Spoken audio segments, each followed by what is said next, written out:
माळशिरस जिल्हा सांगली हा निखिल माने सगळ्यांना माहिती आहे युट्यूबवर याच्या कुस्त्या भरपूर गाजल्या प्रेक्षणीय लढतीमध्ये जवळजवळ 28 वर्षांचा हा काळ कुस्तीचा सुवर्ण काळ होता। एखादा पैलवान कुस्तीच्या आखाड्यात उतरला की तो स्वतःची जात धर्म विसरतो, गरिबी श्रीमंती विसरतो, निव्वळ विजयासाठी तो वेगवेगळ्या डावांनी प्रतिस्पर्धाला नामहरण करण्यासाठी खेळत असतो। यावर छत्रपती शाहूंचा विश्वास होता। हाच विचार तात्यासाहेबांनी वारणा परिसरामध्ये रुजविला।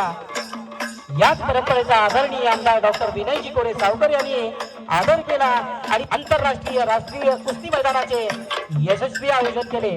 म्हणूनच उद्योगपती आदरणीय पैलवान उत्तमदादा फडतरे यांनी वालचंद नगरच्या त्यांच्या आंतरराष्ट्रीय कुस्ती मैदानात लाखो कुस्ती शौकीनांच्या साक्षीने आदरणीय विनयजी कोरे सावकर यांच्या या कार्यकर्तृत्वाचा कुस्तीतील प्रति शाहू महाराज म्हणून गौरव केला।